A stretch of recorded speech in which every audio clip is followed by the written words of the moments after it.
Imagine. Just for a moment, let go of everything you know.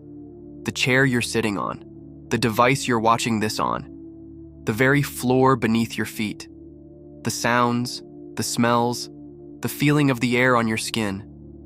Everything. All of it. Now, imagine this. What if every memory you have, every joy and every heartbreak, every success and every failure was just a construct, a perfect, intricate illusion? What if the people you love, the world you inhabit, the very universe you believe in, is nothing more than a powerful, vivid, all-encompassing dream? And what if you suddenly wake up? The concept isn't new. Ancient philosophers pondered it. Modern physicists toy with it. Countless stories have been told about it. But we've never truly looked at what that moment would feel like. Not just the idea of it, but the raw, visceral, shocking reality. The abrupt shift from what is to what was. The world you knew, gone. Your life, a script you played in a theater of the mind. Your memories, the echo of a story that never truly happened. This isn't a question of whether it's true.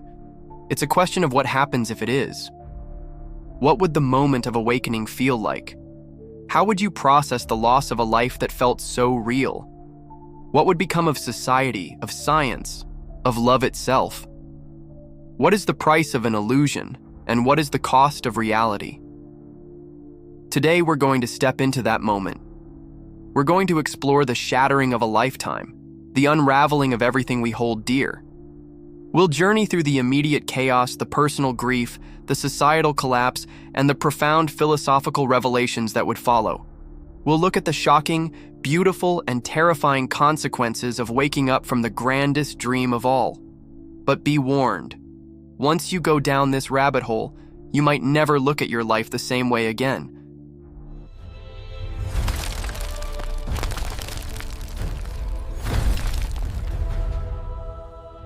The alarm clock blares. It's 6 a.m. The sun is just starting to peek through your bedroom window. You groan, swat at the snooze button, and roll over. It's a normal morning, a mundane, beautiful, ordinary morning. And then, something changes. The air in the room feels different. Thicker, heavier, almost viscous. The light from the window isn't quite right. It's not the familiar golden glow of dawn. It's a sterile, uniform brightness. A digital light, perhaps? The hum of the refrigerator, the distant rumble of a car. All of it sounds distant, distorted, like an echo in a long tunnel. You try to move, but your body feels unresponsive. Not paralyzed, but like a puppet whose strings have been cut.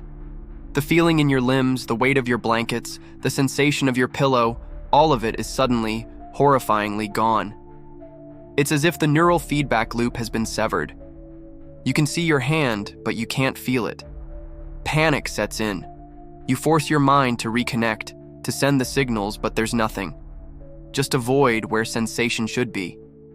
Your heart, which was just beating in your chest, is now a distant memory. The breath you were about to take never happens. You are floating in an absence of feeling. Your eyes, or what you perceive as your eyes, dart around the room. The familiar posters on the wall, the messy pile of clothes on the floor, the stack of books on your nightstand. They all start to shimmer.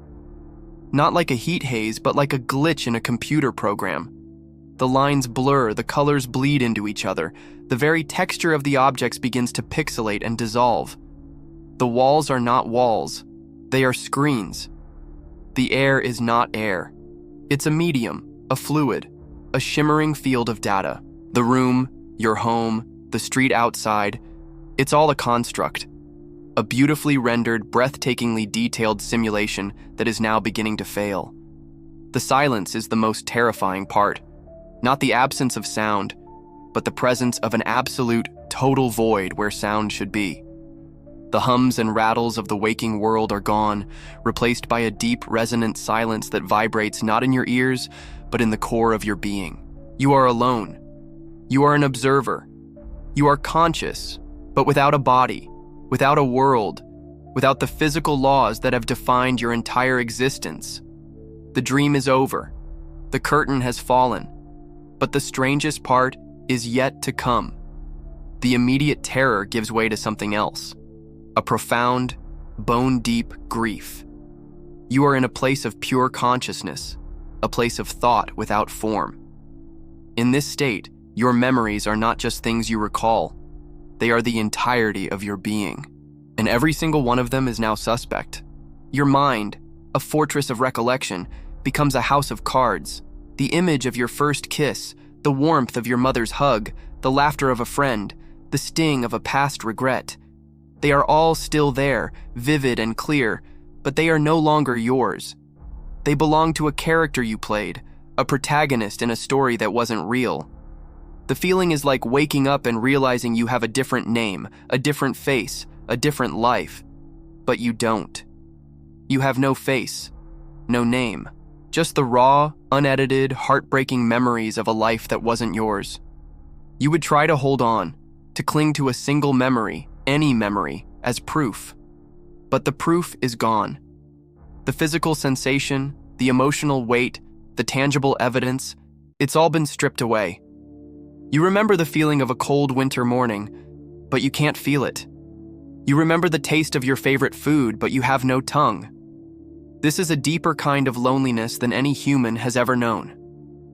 It is the loneliness of an entire life being erased, not just forgotten, but rendered a complete fabrication. The person you were, your habits, your quirks, your deepest fears, your proudest moments, that person never existed. They were a role, a part, and the play is over.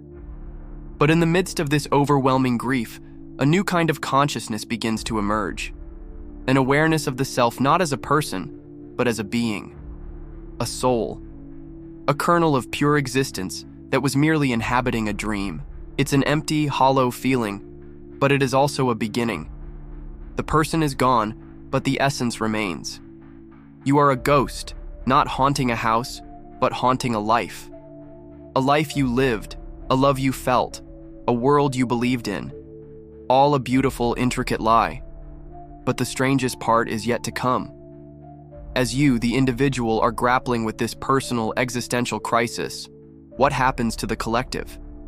What happens when everyone, or at least a significant portion of the population, begins to wake up at the same time? The world would not just end, it would unravel. Imagine an office building, 100 people sitting at their desks. Suddenly their faces go slack, their movements cease. They are not dead, but they are gone. Their bodies, mere husks, remain in their chairs, a sea of empty vessels. This wouldn't be a movie scene where everyone collapses at once. The awakening would likely be staggered, a domino effect spreading across the globe. Mass hysteria would break out. Families would be torn apart, not by death, but by a sudden, chilling absence. A mother reaches for her child's hand, and her child is just not there. The physical body remains, but the spark, the consciousness, the soul that made them who they were, has vanished. The streets would fill with screaming, bewildered people, not from a shared terror, but from a shared, incomprehensible loss. The husband is holding his wife's hand, but he knows she isn't there. He can see her, but the light in her eyes is gone. She is an empty shell. The family dinner is now a meal shared with ghosts. The playground is filled with children's bodies, but their laughter, their life, is gone. Infrastructure would fail instantly. Pilots would vanish from cockpits. Drivers would disappear from behind the wheels of cars. The stock market would crash in a single silent moment. Hospitals would fall into chaos. The lights would flicker and die. The world as a functional, interconnected system would cease to exist. This wouldn't be a zombie apocalypse or a disaster movie. It would be a ghost story on a global scale. A world filled with empty vessels, beautiful and terrifying in their silence. A planet where the echoes of a shared dream continue to play out in a macabre ballet of stillness and decay. Society would not collapse. It would simply stop. The very essence of what makes us human, our consciousness and our connection, would be gone. But the most unsettling question remains. What about the people who don't wake up? In this state of pure consciousness, a new kind of logic emerges. The laws of physics, biology, and chemistry, the very fabric of the reality you knew, are now understood for what they were: the rules of a game. A set of elegant, intricate, and ultimately arbitrary guidelines created to make the simulation believable. Your brain, the incredible organ that you believed was the seat of your consciousness, is revealed to be a receiver, a processor, an interface.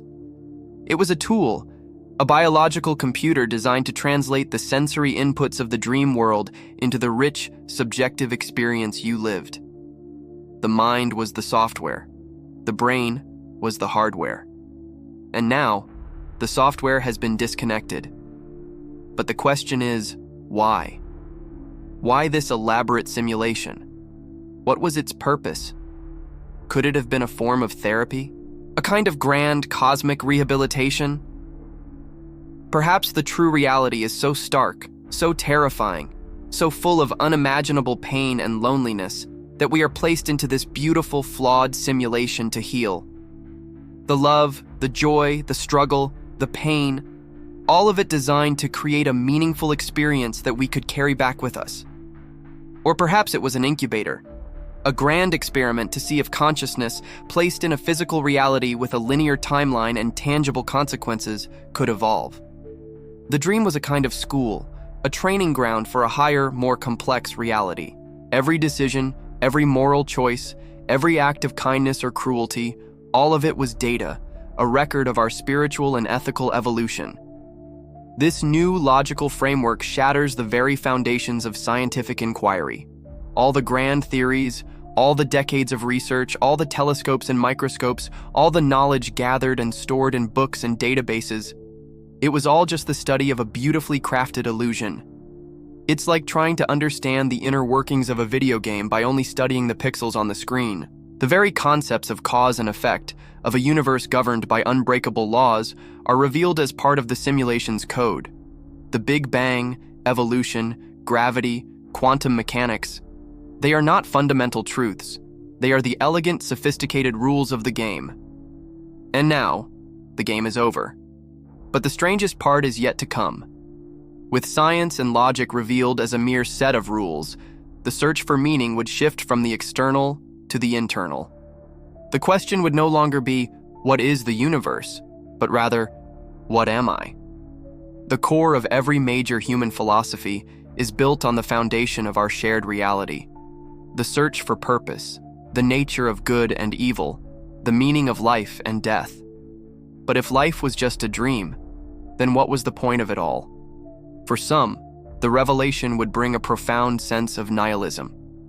If love was a programmed response, if ambition was a pre-scripted directive, if all your achievements and failures were nothing more than a narrative, then nothing truly mattered. The pain of loss, the joy of victory, it was all just a beautiful mirage. In this view, our entire existence was a cosmic trick, and the punchline is that there was no punchline, just an empty laugh echoing in a void. But for others, the meaning would become more profound, not less. The love you felt was not a programmed response. It was a choice. The empathy you showed was not a directive. It was a genuine impulse. The dreams and aspirations you had were not part of a script. They were the expression of your true self, pushing through the boundaries of the dream. In this new philosophical framework, the value of the dream lies not in its reality, but in the choices you made within it. It's not about the destination, but the journey. The pain was real because you felt it. The love was real because you gave it. The memories, even if they were from a dream, were forged by the very essence of your being. This new reality is not about a physical universe. It's about a spiritual one. The grand simulation was not for a higher being to watch, but for the self to learn. The purpose of the dream was to allow you to become more of who you were always meant to be, to teach you the profound importance of kindness, the necessity of forgiveness, the power of connection. The dream world was not the goal. It was the training ground. The relationships, the struggles, the joys, they were not fake. They were a genuine expression of your consciousness, a chance to practice being human. But what about the billions of people who were not conscious, the ones who were just characters in the dream? What happens to them now? This is where the story gets truly unsettling. If only a fraction of humanity wakes up, what happens to the rest? The empty shells of bodies littering the globe are a horrifying monument to the dream that was. But are they just that? Empty shells? Perhaps the people who didn't wake up were never conscious to begin with. They were what philosophers call philosophical zombies, beings who look, act, and speak like us, but have no inner subjective experience. They were part of the simulation, the sophisticated backdrop to your personal story. The cashier at the grocery store, the driver of the bus, the thousands of faces you passed every day, they were all part of the set dressing. If this is true, then the few who have woken up are not just survivors. They are the only ones who were ever real. They are the sole conscious beings left in a universe that is now nothing more than an empty stage. Imagine a group of these awakened souls, these true consciousnesses, now free from their physical bodies. What would they do? They would likely try to find each other, to find a connection in the vast, silent void of their new reality. They would have to find a new way to communicate, a new language that is not based on sound or sight or touch, but on pure thought. Telepathy, a concept once confined to science fiction, would become a fundamental necessity. They would have to grapple with the new ethical dilemma. Is it a moral failing that they left the dream people behind? Did they have a responsibility to them? What about the pain and suffering that existed in the dream? Was it real if it was just a simulation? The answers to these questions would define the morality of this new reality. This is the end of humanity as we know it. No more nations, no more cultures, no more art, no more history. The slate has been wiped clean, but a new form of humanity would begin. A collective of consciousnesses, a unified mind. They would share their memories of the dream, creating a new shared history. A history of the world that once was, a world that only existed in their minds. The true nature of this new reality is still a mystery. It's a vast, empty canvas, and the awakened souls, the true remnants of humanity, are now the artists. They can create whatever they choose. But the most mind-blowing outcome of all is what happens next.